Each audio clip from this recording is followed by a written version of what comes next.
Buenas noches, hermanos. El Señor les bendiga. Pues estamos una vez más en esta tarde en este estudio del libro de los Hechos.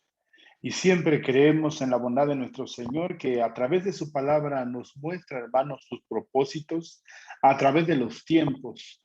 Y creemos, hermano, que mucho de lo que el Señor permitió que se viviera en ese siglo primero, hoy tiene trascendencia hasta nuestros días. Muchos de esos principios, muchas de esas cuestiones traen una enseñanza para nosotros en estos días. Y por eso, hermanos, estamos tratando de estudiar este libro de los Hechos. Un libro, hermanos, que de alguna manera, por la mala interpretación que en algunos momentos se ha hecho, hoy en día han surgido una diversidad de doctrinas que están fuera de tiempo y están fuera de lugar. Aunque creemos, hermanos, que todas estas verdades fueron vividas, experimentadas, pero hay algunas situaciones, hermanos, que son irrepetibles. Pero hay otras que sus principios, los fundamentos, trascienden para la iglesia el día de hoy. Por eso en esa oportunidad hemos tenido el deseo de estar estudiando este libro de los Hechos. Ya casi vamos para los 3 años de este estudio del libro de los Hechos, que vamos versículo a versículo. Como lo hemos comentado, si bien no es exhaustivo este estudio, creemos que sí estamos tratando de abarcar, hermanos, lo más que se pueda en cuanto al texto bíblico y que nos muestre la enseñanza, tanto la aplicación que se vivió en ese momento como lo que hoy puede ayudarnos a nosotros en este siglo XXI, donde ya se han establecido los fundamentos, donde ya está completamente revelada la palabra del Señor hoy en día.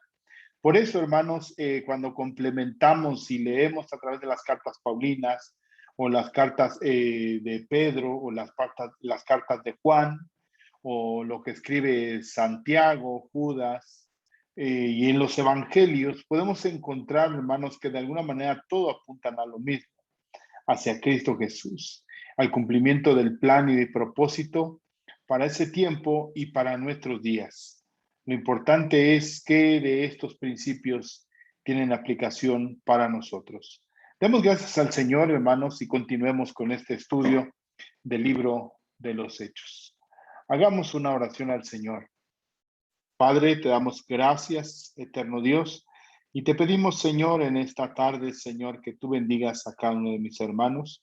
Tomes autoridad, Dios, de nuestros pensamientos y nuestro corazón, Señor, y que verdaderamente, Dios, podamos acercarnos plenamente a tu palabra, Señor, y acercarnos a tu verdad.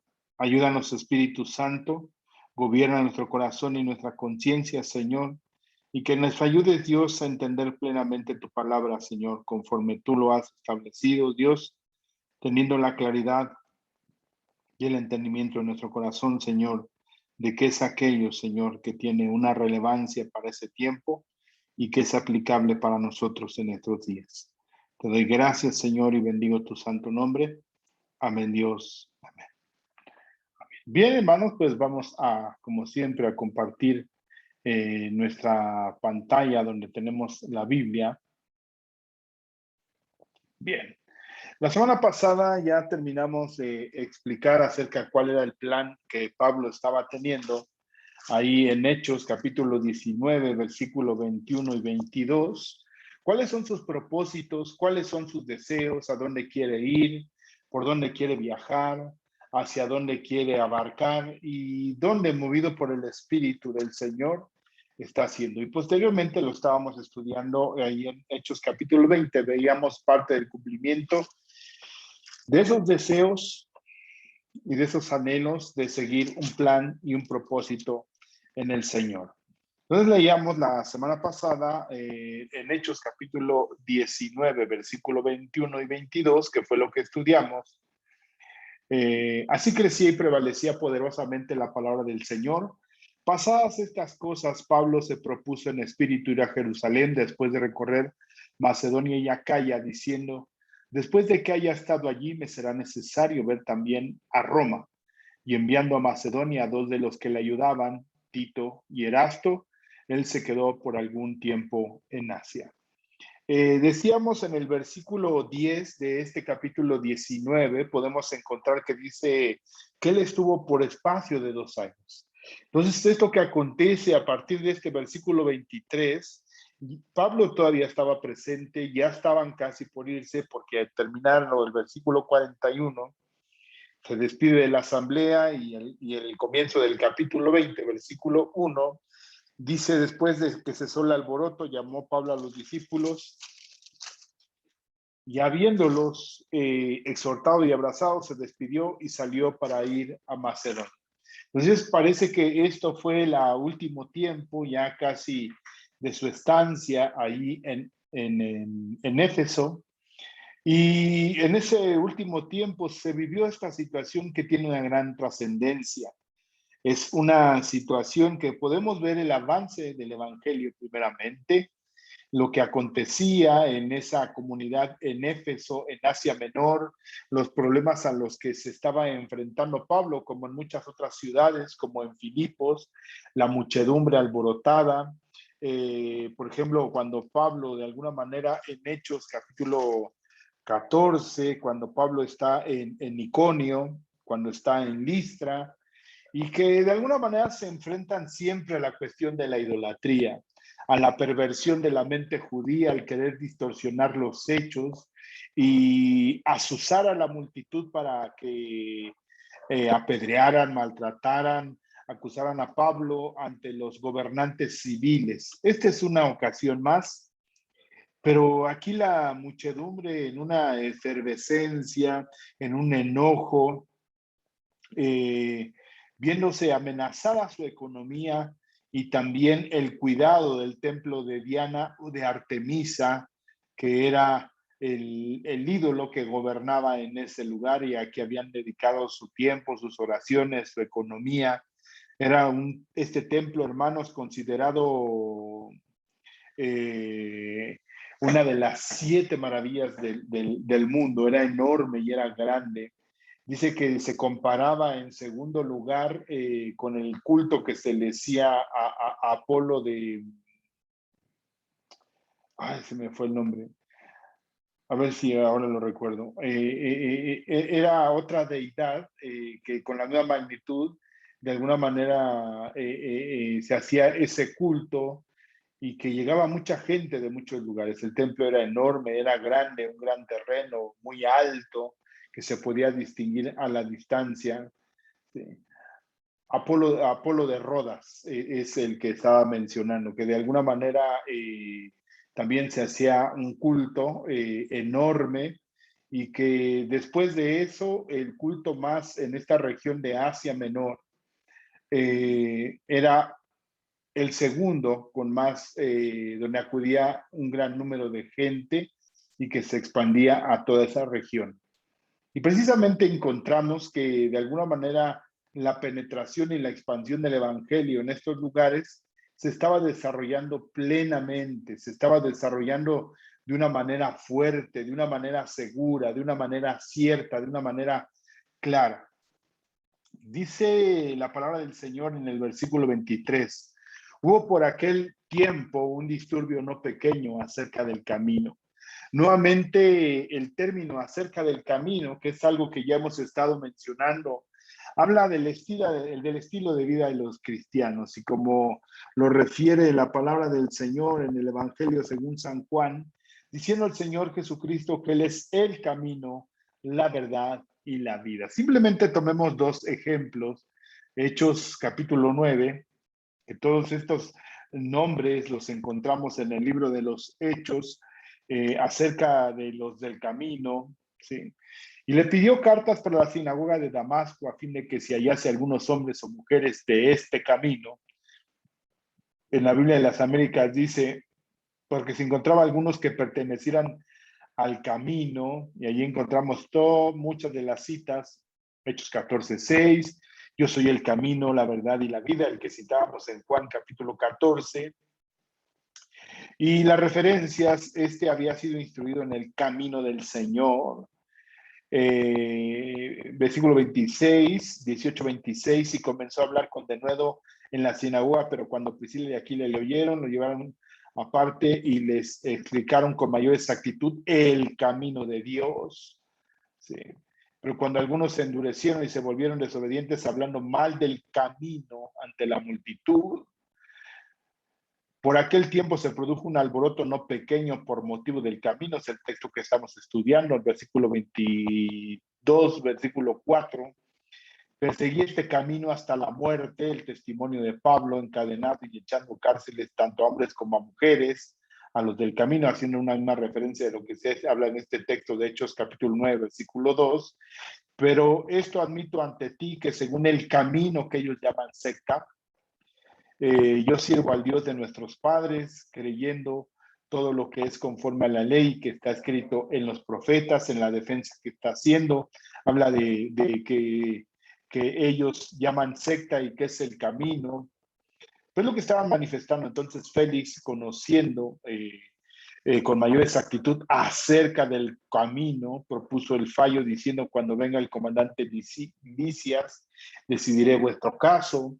Y es una referencia, es un referente a aquel nacimiento de la Iglesia de Jesucristo, que podemos encontrar que había una claridad manifiesta hacia ese estilo de vida de aquellos que se decían que eran parte del camino, de aquellos que estaban actuando. Era un estilo de vida manifiesto, más allá de una religión, más allá de un lugar donde se reunían en un templo. Algunos lugares fueron tomadas las sinagogas, pero en otros más se abrieron las casas, como ya lo hemos estado viendo, para formar congregaciones y espacios. El único espacio que vemos que es público es el de Tirano, en Hechos capítulo 19, los primeros versículos. Vemos como en la escuela de Tirano, un lugar público, un salón que se alquilaba o se rentaba o se lo prestaban, ahí era donde Pablo compartía la palabra con aquellos entre semana, y el fin de semana estaba en la sinagoga. Entonces, es un término que a veces se usa en los iglesia en casa, sí, pero no por eso, hermanos, vamos a decir que hoy se habla y se dice acerca de que las iglesias tienen que ser en casa, que ya no hay en lugares, y lamentablemente, hermanos, es algo que se repite de una manera constante. Aunque la iglesia empezó en las casas, hermano, pero precisamente porque había un templo que pertenecía a los judíos. Lo vemos que Pedro y algunos discípulos más, los apóstoles, asistían a la hora de la oración, compartían en la puerta de la Hermosa, en el pórtico de Salomón. Ahí compartían la palabra, que era un pasillo muy grande, muy amplio, donde compartían la palabra. Pues se reunían también en las casas, pero no es una práctica que perduró a través del tiempo, sino que se abrieron espacios dedicados única y exclusivamente para que la asamblea del Señor o la iglesia local se reuniera en ese espacio. Lamentable hoy en día, hermanos, lamentablemente hoy en día mucha gente distorsiona y pensando que se tiene que volver a esos tiempos, tener todas las cosas en común, en que todos hagan lo mismo, en que todos tengan la misma práctica. Vemos, hermanos, y entendiendo que la palabra del Señor, hermanos, su revelación es progresiva. Y los que han seguido este estudio durante estos 2 años y medio, casi ya 3 años, podemos ver cómo se ha ido transformando el mensaje, cómo se va acentuando, aunque el fundamento del mensaje es el mismo, cómo se comparte, cómo se lleva el bautismo, cómo se participa de la Santa Cena, cómo se predica el Evangelio, a quién se predica, cómo se afirman, qué términos se toman en cuenta. Y esto, hermanos, vemos con toda claridad cómo va avanzando, no solamente hacia el pueblo judío, sino también a los gentiles que ya estaban dentro del plan y propósito del Señor desde la eternidad. Entonces vemos el cumplimiento de la palabra del Señor, y es necesario, hermanos, que tomemos en cuenta esto que estoy comentando, porque nuevamente lo reitero, a veces queremos tomar, hermanos, anhelar esos tiempos. Yo me acuerdo a veces cuando practicábamos o estábamos en otra congregación, era precisamente desde volver a la iglesia del principio, como era en el principio. pues hay muchas cosas, hermano, que no van a poder ser de la misma manera, ¿no? Porque Dios tiene un tiempo, dice que la palabra del Señor en Eclesiastés, que Dios en su tiempo todo lo hace hermoso, ¿no? Entonces, hay que entender el tiempo y los tiempos del Señor, y además, hermanos, que hay una historia de la iglesia, la cual se dio y el Señor la permitió que se diera de tal o de cual forma, para que nosotros pudiéramos entender y aprender en cuanto a algunas situaciones propias de lo que es el culto al Señor, cómo nos tenemos que reunir, cómo tenemos que participar de las ofrendas, si es que hay oficiales, oficiales me refiero a pastores, ancianos, diáconos, obispos, cuál es la palabra correcta, qué términos debemos de usar, en cuanto a la adoración, cómo tiene que ser, y de alguna manera hay algunas cuestiones que no encontramos de una manera explícita en la palabra del Señor, pues sí encontramos algunos principios que nos pueden dar entendimiento, nos pueden dar claridad hacia cómo tenemos que reunirnos, porque si no, hermanos, seguiríamos, ahora que hemos estado hablando los días domingos, acerca del día del Señor. Muchos quizás seguirían pensando en el día de reposo, que es el día sábado, y hubo un cambio, pero hay gente que no asimila ese cambio.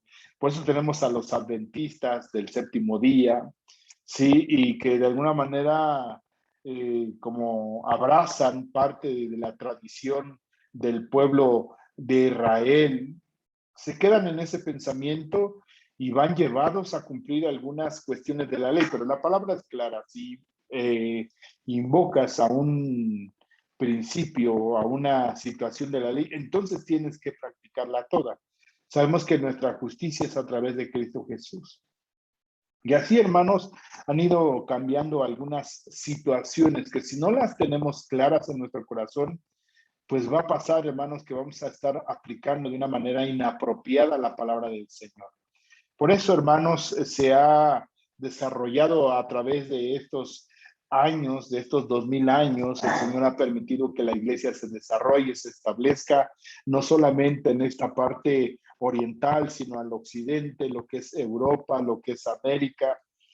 Y lamentablemente, hermanos, en ese sentido de que cada quien tiene una interpretación y una comprensión de lo que dice el texto y lo aplica a lo que fue en ese tiempo, a lo que es para nosotros. A algunos le restan autoridad a lo que el Señor está diciendo y que fue para ese tiempo y no es para nosotros, pero no toman en cuenta los principios y a lo que el Señor apunta. U otros más dicen, bueno, pues tenemos que volver a esos, a algunas prácticas, a esos mismos rituales, y dejan de creer en los pastores, dejan de creer en la ofrenda, dejan de creer en el congregarse en un local, en un espacio, y se empiezan a congregar en las casas.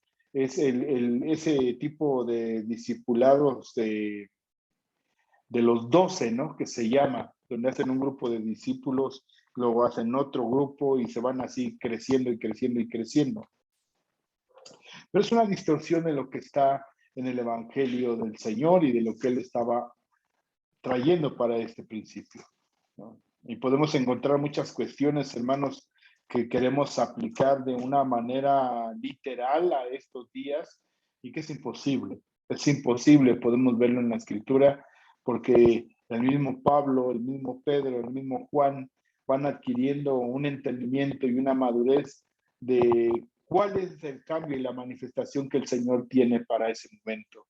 Si no, estaríamos diciendo que tendríamos que ir a Jerusalén. No somos judíos nosotros, somos cristianos, creemos en el Dios invisible que está en todo lugar y que el Señor nos convoca a reunirnos en un espacio y todos unidos en un mismo sentir estemos invocando el nombre de nuestro Señor Jesucristo. Bien, entonces dice la palabra del Señor, ya nos referimos en aquel tiempo un disturbio no pequeño, siempre es las palabras que usa Lucas, con respecto a decir que fue algo muy grande, algo muy fuerte, algo de trascendencia, dice no pequeño. Por ejemplo, aquí lo usa más adelante porque un platero llamado Demetrio que hacía de plata templecillos de Diana daba no poca ganancia, ¿sí? No pequeño, no poca. Por ejemplo, Lucas, en vez de decir eran muy grandes sus ganancias, un disturbio enorme de trascendencia. usa el término contrario, ¿no? No pequeño, ¿sí? Haciendo una referencia hacia lo mismo, que fue algo que no pasó desapercibido, sino fue algo que se tiene entendimiento que fue de gran trascendencia. Bien, entonces estamos, que hubo un disturbio no pequeño. ¿En qué consistía? ¿Quién lo promovió? ¿Por qué lo promovió? ¿Para qué lo promovió? ¿A quién atacaba? ¿Por qué se sentía afectado? ¿Por qué se sentía dañado? A veces así es la manera de preguntarle al propio texto. ¿Por qué ejercieron esa presión y esa demanda hacia Pablo? ¿Por qué tomaron a Gallo? ¿Por qué tomaron a este Aristarco? ¿Por qué había un hombre llamado Alejandro que al saber que era judío no lo dejaron hablar y empezaron proclamaciones acerca de Diana, Diana de los Efesios, grandes Diana de los Efesios, que es Artemisa también? Entonces vemos, hermanos, que de alguna manera eso es lo que tendríamos que preguntar. Entonces aquí vemos de una manera principal, el principal promovente fue Demetrio. Demetrio era un nombre común en esos tiempos, en esas regiones. ¿Cuál era su oficio? Hacía de plata templecillos de Diana, o sea, hacía una réplica del templo de Diana de plata. No se han encontrado vestigios de estos elementos en plata, más sí de arcilla o de algún otro material labrado, pero no en plata. Y muchos dicen, bueno, que de alguna manera mucha de esa plata era tomada, era fundida y era reutilizable, ¿no? No era algo de trascendencia en esos tiempos, era como un elemento cualquiera que para unos representaba un ídolo, la idolatría. Para otros no, simplemente representaba un material que se le podía obtener cierto provecho, ¿no? Y esa era la trascendencia para algunos, pero para otros no, como para ellos era su oficio en el cual tomaban la plata, la labraban, la formaban, la fundían, y esa era su labor y su trabajo. Pero estaba sustentado en algo que de alguna manera tiene una trascendencia en el entendimiento de lo que nosotros tenemos.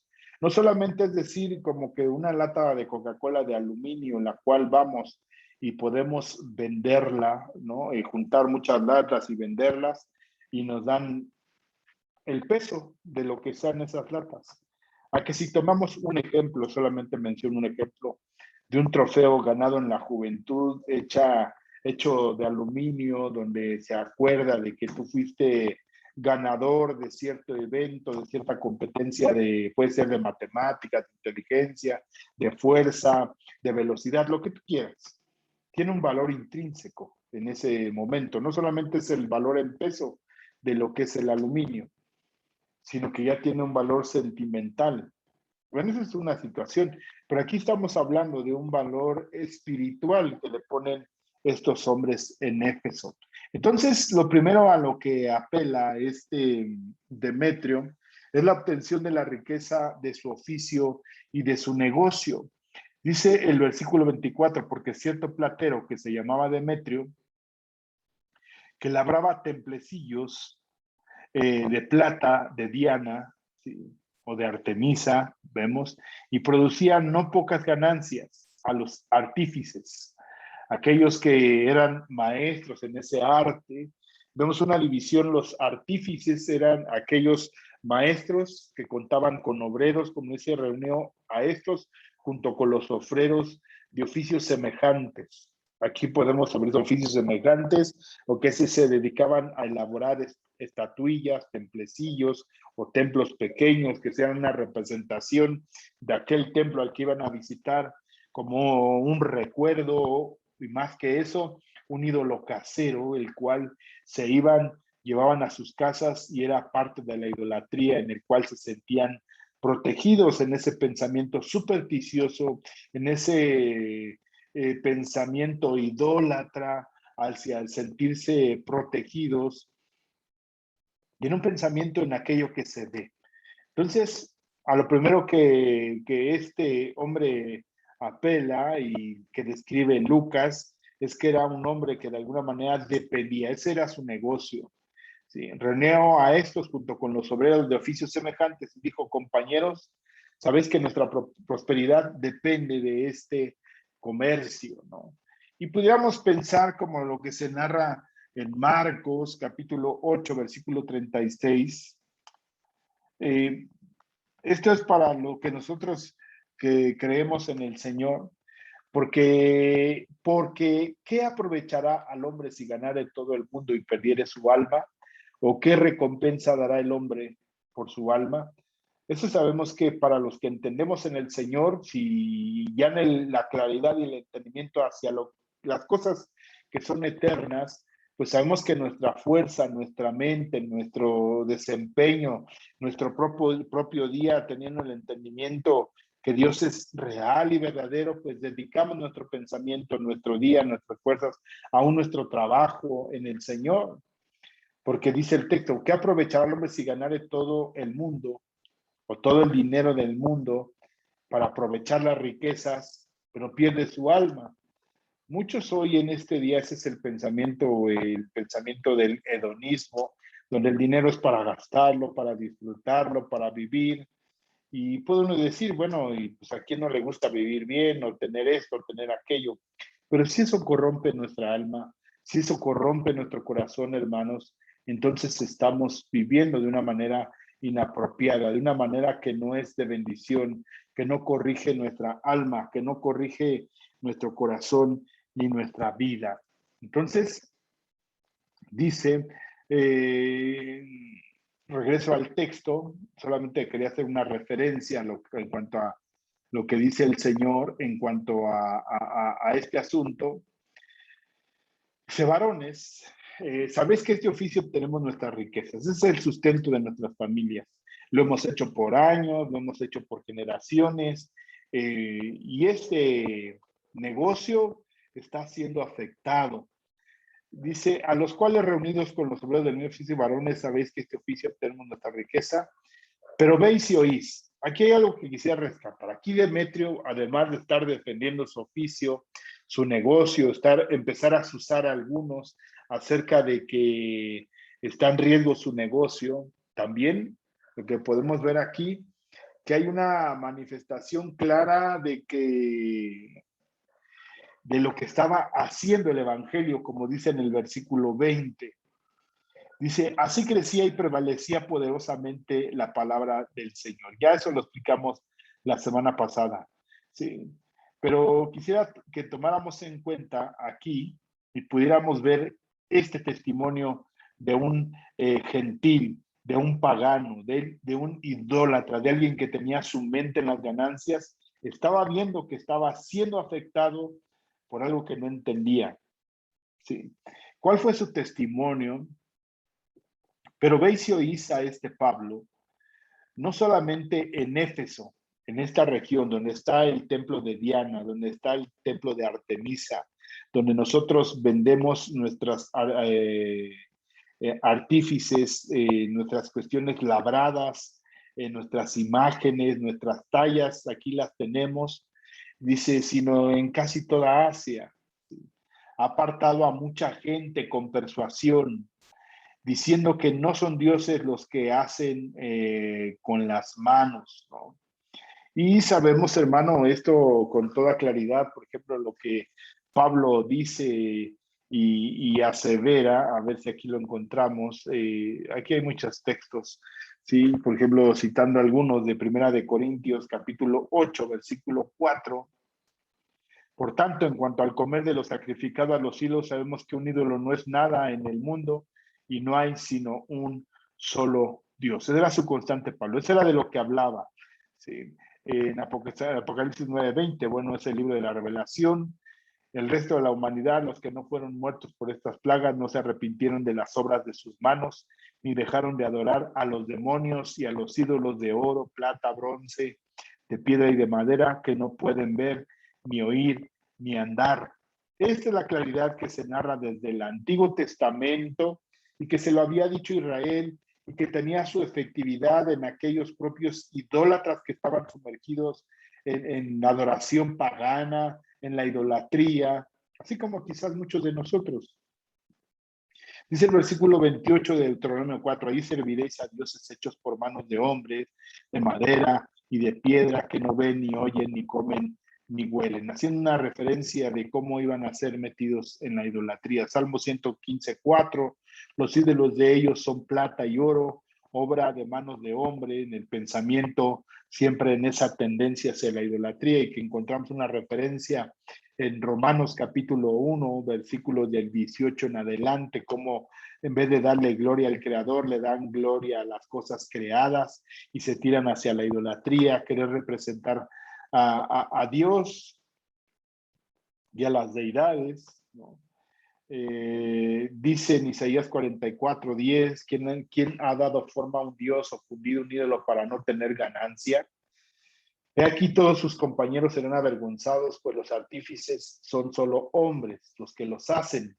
Que se reúnan todos, que se levanten, que tiemblen, que sean aún avergonzados. El herrero hace un instrumento cortante, lo trabaja sobre las brasas, lo forma con martillos y lo forja con su brazo fuerte. Después siente hambre y flaquean sus fuerzas. No bebe agua y desfallece. El carpintero extiende el cordel de medir, traza el diseño con tiza roja, lo labra con gubias, lo traza con él, y empieza a hacer una narrativa de lo que hacen, pero a fin de cuentas son hombres que le están dando forma a algo. Siendo pues del linaje de Dios, no debemos pensar que la naturaleza divina sea semejante al oro, a la plata, a la piedra, esculpidos por el arte y el pensamiento humano. Ahí está en Atenas cuando Pablo se enardece por tanta idolatría, por ver cómo quieren representar, y aquí Pablo en un lenguaje más alto, esculpidos por el arte y el pensamiento humano, vemos las grandes obras de figuras humanas, de figuras de animales, en los cuales se hacía idolatría hacia eso que se estaba viendo, se estaba tratando de representar, ¿no? Y hay una infinidad de textos, ¿no? Que vemos que de alguna manera aquí dice, sino en casi toda Asia, aquí dice también Lucas, de manera que todos los que vivían en Asia, aquí decíamos como una serie de hipérbole, todos habían oído la palabra del Señor, tanto judíos como griegos, y aquí este hombre llamado Demetrio lo que viene a acelerar es que estaba trascendiendo el Evangelio del Señor. La palabra de Dios predicada por Pablo de alguna manera está teniendo una trascendencia, como lo hemos leído ahí en Hechos capítulo 19, versículo 26, en Hechos capítulo 19, versículo 10, acerca de cómo se le había hablado el Evangelio a muchos, que esa región de Asia, donde vemos que están ahí representadas o manifiestas el mensaje que se da en Apocalipsis capítulo 2 a las 7 iglesias de Sardis, de Éfeso, de la Odisea, de Filadelfia, iba a decir Filipenses, no, es Filadelfia, cada una de esas iglesias que de alguna manera da un mensaje y que las encontramos ubicadas ahí en esa región de Asia Menor. No sabemos si Pablo les predicó plenamente y formó esas congregaciones o esas iglesias, pero ahí están. Ese fue el alcance que tuvo del Señor en el mapa que hemos estado mostrando. Vemos el alcance de la iglesia en el siglo segundo y era muy grande. Aquí encontramos un testimonio de un hombre pagano que pudiéramos pensar está también de alguna manera, pudiéramos pensando porque quiere asusar para que la gente se enardezca, se altere, se enoje y tome por culpables a Pablo, tome por culpables a Aristarco, tome a Gallo y traten de golpearlos y maltratarlos.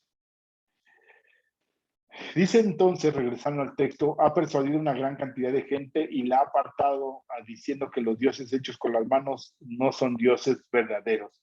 Es lo mismo que sucedió en Tesalónica, Hechos, primera de los Tesalonicenses, capítulo 1, versículo 9, creo que es. Porque ellos mismos cuentan de nosotros la manera en que no recibisteis y cómo os convertisteis de los ídolos a Dios. Esta es la conversión de lo que está hablando. que está aconteciendo aquí en Éfeso y algunas otras regiones de Asia Menor, en lo cual está trayendo la efectividad de la palabra, transformando, cambiando vidas. Dice la palabra del Señor en Hechos capítulo 16, 19. Está pasando algo similar que aconteció en ese lugar. Perdón. Hechos capítulo 16, versículo 19, cuando está en Filipos. Pero viendo sus amos que había salido la esperanza de su ganancia, prendieron a Pablo y a Silas y los trajeron al foro ante las autoridades y presentándolos a los magistrados, dijeron: estos hombres, siendo judíos, alborotan nuestra ciudad y enseñan costumbres que no es lícito recibir ni hacer, pues somos romanos. Y se agolpó el pueblo contra ellos y los magistrados, rasgándoles las ropas, ordenaron azotarles con vara. Después de haberles azotado, muchos los echaron en la cárcel, y es algo que ya hemos estado compartiendo. Pero vemos de alguna manera la eficacia del Evangelio, ¿no? Que está teniendo. Hechos capítulo 19, versículo 27. Y no solamente hay peligro, aquí los empieza a azuzar, pero en el sentido de hacia la devoción religiosa, el fervor religioso. Es ahí donde aquellos que también se piensa que eran idólatras, además de obtener una ganancia, pues también dedicaban su pensamiento, su fuerza, sus deseos y sus anhelos, se encomendaban a Diana. Y no solamente hay peligro de que nuestro negocio venga a desacreditarse, algo que también se puede desacreditar, que es perder crédito, perder credibilidad, perder fuerza, perder oportunidad, sino también que el templo de la gran diosa Diana sea estimado en nada y comienza a ser destruida la majestad de a quien venera toda Asia y el mundo entero. Bueno, aquí también vemos esa declaración como algo que es de todos, ¿no? Todo el mundo conocido. Dice: aquí en las Américas no solo corremos el peligro de que nuestro oficio caiga en descrédito, sino también de que el templo de la gran diosa Diana, ¿sí?, o Artemisa, se considere sin valor, y que ella, a quien adora toda Asia y el mundo entero, sea despojada de su grandeza. Aquí hay una anotación de literalmente en los textos más antiguos, dice en la tierra habitada y en la tierra habitada, ¿no? Y aquí vemos referencias, ¿no? Hechos 19:10, Mateo 24:14, hablando de todo el mundo, dice: y este evangelio del reino se predicará en todo el mundo como testimonio a todas las naciones, y entonces vendrá el fin. Pues vemos que hay una manifestación entonces de este hombre llamado Demetrio, el cual testifica acerca de cómo estaba siendo afectada no solamente su economía, sino el culto a Diana. Cuando oyeron estas cosas, veamos cuál es la actitud que surge. Se llenaban de ira y gritaron diciendo: grande es Diana de los Efesios. Y la ciudad se llenó de confusión. Vemos entonces, hay ira, hay confusión. Y aún se lanzaron al teatro arrebatando a Gallo y Aristarco, macedonios, ¿sí? Aquí se dice que de alguna manera ellos eran macedonios, pero, por ejemplo, en Hechos, donde se habla un poco de ellos, Hechos capítulo 20, versículo 4. Y la acompañaron hasta Asia, Sopater de Berea, Aristarco, que es de quien estamos hablando, segundo de Tesalónica, Gallo, aquí suponemos que es otro porque dice que es de Derbe, y Timoteo, y de Asia, Tíquico y Trófimo. Estos fueron los que acompañaron a Pablo hacia esa terminación de ese tercer viaje misionero. Entonces regresamos aquí. Se abalanzaron contra Gallo y Aristarco, macedonios, compañeros de Pablo, y queriendo Pablo salir al pueblo, los discípulos no le dejaron.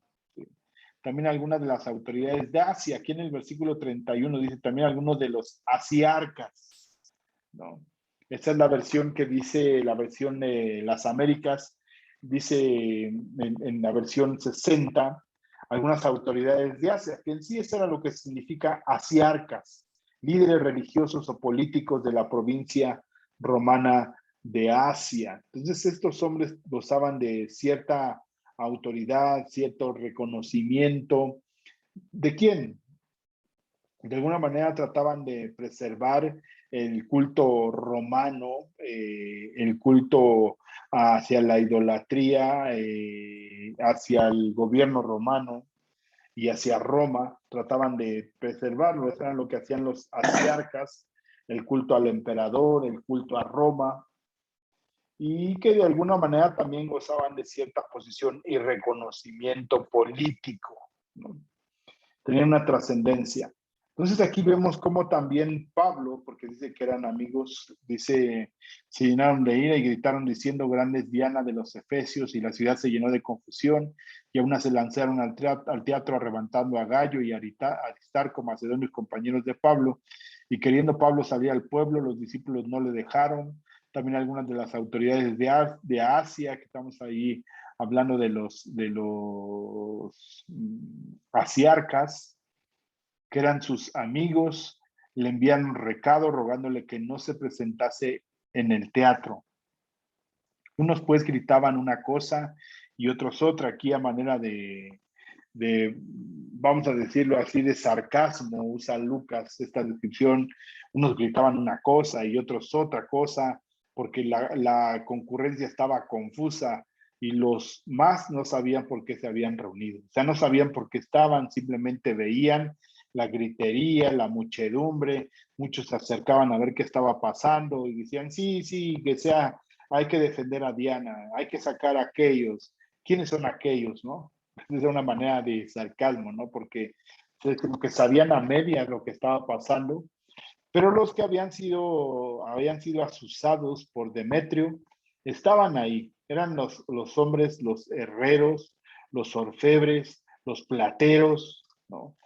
Los carpinteros de oficios similares, dice ahí, estaban todos juntos y unánimes. Primero, viéndose afectados en su economía. Segundo, viendo afectado algo que pudiera ser trascendente para más etapas, más épocas, que siguiera presente el culto a Diana y no fuera algo que se fuera a abandonar, que se quedara sin sentido, porque aquellas familias que eran transformadas, pues educaban, instruían a sus hijos en la palabra del Señor, iban siendo sacados de la idolatría.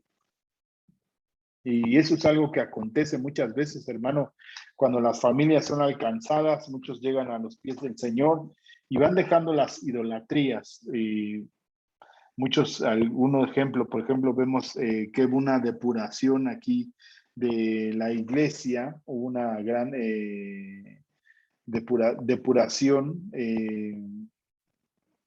Vemos aquí en Hechos, capítulo 19, 19. Muchos de los que habían practicado la magia trajeron los libros y los quemaron delante de todos. ¿Sí? Entonces estaban depurándose la iglesia, estaban rindiéndose al Señor, entregando sus libros de magia, de hechicería, entregándose plenamente al Señor, y quemaron todas esas situaciones. Estaban saliendo de la idolatría. Entonces estaba habiendo un efecto del evangelio. Pablo dice, de alguna manera trabajó arduamente, lo manifiesta ahí en Hechos capítulo 20, versículo 27, ¿no? Porque no he podido anunciaros todo el consejo de Dios, versículo 31. Por tanto, velad, acordaos que por 3 años de noche y de día, le está hablando a los ancianos de Éfeso, 3 años de noche y de día no he cesado de amonestaros con lágrimas a cada uno. Fue el trabajo arduo de Pablo, de llevar el evangelio. Entonces lo que estaba diciendo Demetrio no era algo exagerado.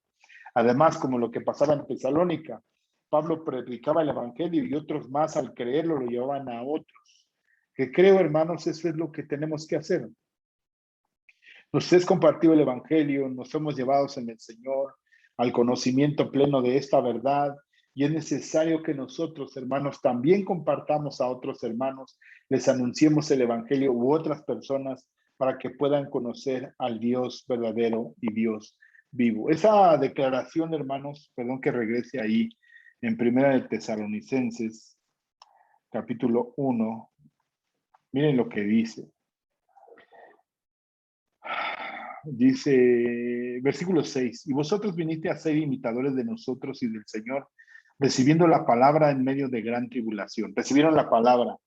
Hubo gozo del Espíritu Santo. ¿Sí? Hubo dificultades, se enfrentaron, hermanos, a la idolatría, hubo sufrimiento, de tal manera que habéis sido ejemplo a todos los de Macedonia y de Acaya que han creído, porque partiendo de vosotros ha sido divulgada la palabra del Señor. ¿A través de quién? De Pablo, sí, pero aquellos que recibían el mensaje. Ha sido divulgada no solo en Macedonia y Acaya, sino que también en todo lugar vuestra fe en Dios se ha extendido. De modo que nosotros no tenemos necesidad de hablar nada, porque ya lo están haciendo ustedes. No es necesario que estemos ahí presentes porque entendieron claramente el mensaje, ahora lo están llevando a otros, lo están divulgando de la misma manera que lo recibieron, ¿verdad? Dad de gracia lo que has recibido de gracia.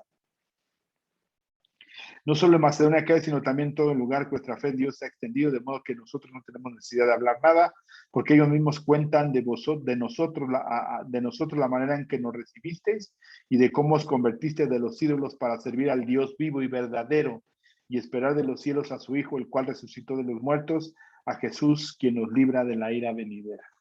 Por ejemplo, ese es el resultado del segundo viaje misionero de Pablo, que ya se está ahí manifestando en esta carta a los tesalonicenses, que ya en su momento estuvimos leyendo y estudiando un poco. Y ese es el resultado del fervor, del trabajo que hacía Pablo, de la entrega, de la oración, de las lágrimas, pero había una efectividad en aquellos que estaban recibiendo el mensaje. ¿De qué? De ir y predicarle a otros. Es necesario, hermanos, llevar el evangelio a otros para que conozcan esta verdad que ha transformado su vida, que ha cambiado su corazón. Y no quedarnos simplemente, como dice el texto de la palabra en los evangelios, quien teniendo una luz no la pone en la parte más alta para que alumbre toda la casa, no la pone debajo de la cama para esconderla, sino la pone en un lugar alto para iluminar a todos. O no la pone debajo de la cama para que quede oculto, no, para alumbrar. Hemos sido llamados, hermanos, a hacer luz en medio de las tinieblas. Hemos sido llamados, hermanos, a llevar plenamente este evangelio. Regresamos ahí a Hechos, capítulo 19, versículo 27, que estamos.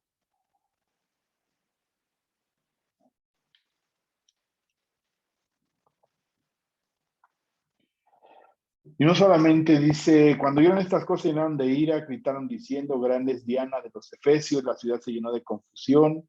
Ese es el resultado de que los azuzó en el sentido de la economía, de que la espiritualidad de Diana, a los que se entregaban los de Éfeso, estaba en riesgo, los de Asia Menor, todos, y esto se llenaron de enojo, de ira, no solamente por ver atacadas su economía, sino también su fe. Y aún se lanzaron al teatro arrebatando a Gallo y Aristarco, macedonios compañeros de Pablo, y queriendo Pablo salir al pueblo, los discípulos no le dejaron. También algunas de las autoridades de Asia, que eran sus amigos, le enviaron recados rogándole que no se presentase en el teatro. Ya ahí dijimos quiénes eran esos amigos que eran asiarcas, dice en la versión de las Américas, asiarcas, así dice, que lo que dice son líderes religiosos o políticos de la provincia romana en Asia, que eran amigos de Pablo, enviaron a él y repetidamente le rogaron que no se aventurara a presentarse al teatro, ¿no? Que no se entregara. Así que unos gritaban una cosa y otros otra cosa, aquí a manera de burla o de sarcasmo, usa esta manifestación Lucas, había confusión, no sabían el motivo de la reunión, por qué la gente estaba enojada, estaba enfadada, estaban gritando. Y algunos de la multitud dedujeron que se trataba de Alejandro, miren la versión de las Américas. Dice, algunos dedujeron, aquí versículo 33, Y sacaron de entre la multitud a Alejandro empujando a los judíos. Mire cómo dice la versión de las Américas. Y algunos de la multitud dedujeron que se trataba de Alejandro, o instruyeron a Alejandro, puesto que los judíos lo habían empujado hacia adelante. Aquí algunos intérpretes dicen, bueno, trató de defender a los judíos para que no los confundieran con los cristianos, que ellos no estaban haciendo alboroto, ni estaban quitándole sus tradiciones, simplemente que los dejaran en paz. No, esa es la interpretación que algunos les dan, ¿no? Algunos piensan que tenían cierta identidad con Pablo, ¿no? Por ejemplo, Aristarco era judío, ¿sí? Dice en Colosenses, capítulo 4, versículo 10. Dice, Aristarco, mi compañero de prisiones, os saluda, y Marcos, el sobrino de Bernabé, acerca del cual habéis recibido mandamientos, este fue con el que se enojó Pablo en Hechos capítulo 15. Si fuere a vosotros recibidle, y Jesús llamando justo, que son los únicos de la circuncisión que me ayudan en el reino de Dios y han sido para mí un consuelo. ¿Quién? Aristarco, Marcos, ¿no? Y Jesús llamado justo eran judíos. Entonces Aristarco era un judío. ¿Sí? Bueno, aquí el que se está hablando en el versículo 33, dijeron que se trataba de Alejandro, puesto que los judíos le habían empujado hacia adelante. Entonces Alejandro, haciendo señal de silencio con la mano, quería hacer su defensa ante la asamblea. Aquí, miren, el pueblo, esa palabra que se puse ahí es eclesia, la asamblea, ¿no? Pero en ese sentido de un lugar de reunión, ¿no? Como la congregación o aquel grupo de gente. Mas cuando se dieran cuenta de que era judío, un clamor se levantó de todos ellos, gritando como por 2 horas, grande es Diana de los Efesios. Para los paganos y los idólatras, hermanos, no había una diferencia entre judíos y cristianos. Ambos creían en un Dios invisible, único y gran Dios invisible. Y también, hermanos, no participaban de la idolatría, ni a los hombres, ni a las deidades, ni a los ídolos. Entonces, para ellos era algo similar, aunque el pueblo judío estaba persiguiendo a aquellos conversos. Por ejemplo, a Pablo lo perseguían, lo asusaban y cuestionaban de cómo estaba viviendo y qué prácticas estaba haciendo este hombre llamado estos hombres, Pablo, ¿no? Entonces el secretario, después de calmar a la multitud, dijo, ciudadanos de Éfeso, ¿hay al caso algún hombre que no sepa que la ciudad de los Efesios es guardiana del templo de la gran Diana y de la imagen que descendió del cielo? Puesto que estos hechos son innegables, debéis guardar calma y no hacer nada precipitadamente, porque habéis traído estos hombres que ni... Aquí miren, toma de alguna manera el versículo 35. Entonces, el secretario, en la Biblia de versión 1960, dice el escribano, dice entonces el escribano, cuando había apaciguado a la multitud, el escribano era un hombre que de alguna manera tenía una representatividad, era como un alcalde de la ciudad de Éfeso, que tenía una representatividad ante Roma. Entonces les empieza a hablar en términos políticos, en términos legales. Dice entonces, el secretario, después de calmar a la multitud, dijo, aquí está secretario municipal que precedía las asambleas populares, que hablaba en lugar de los residentes hacia aquellas situaciones de los romanos. Después de calmar a la multitud, dijo, ciudadanos de Éfeso, ¿hay acaso algún hombre que no sepa que la ciudad de los Efesios es guardiana del templo de la gran Diana y de la imagen que descendió del cielo? Así que se habla de Júpiter o de Zeus, y ahí encontramos su referencia la vez pasada en Hechos capítulo 14, de Diana o de Artemisa, puesto que estos hechos son innegables. Es innegable que somos guardianes del templo, es innegable que está ahí la imagen de Diana, ¿no? Puesto que estos hechos son innegables, debéis guardar calma y no hacer nada precipitadamente. Les empieza a hablar de las consecuencias si hacen algo que les puede quitar los beneficios que tenían de Roma al generar un alboroto. Por ejemplo, pensando que no sabían quién era Pablo, si era ciudadano o no romano, o a lo mejor este hombre sí lo sabía. Pablo en otro momento apela a su ciudadanía. Si le hubieran muerto, hubieran traído consecuencias al haber matado a un ciudadano romano en ese lugar.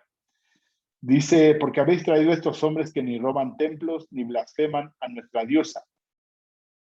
Entonces, parte de la práctica que se hacía no era ofender a Diana, sino manifestar que la idolatría no era aceptable a Dios.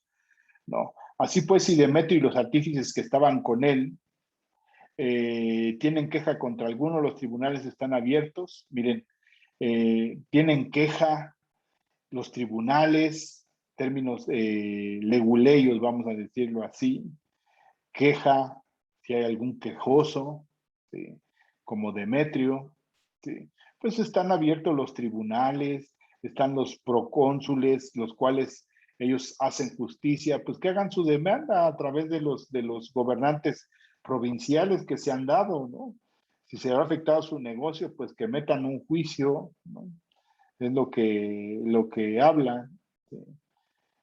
Dice, están abiertos y los procónsules dispuestos presenten sus acusaciones unos a otros. O sea, hay un medio para hacer estas acusaciones, para manifestar que no sus desacuerdos.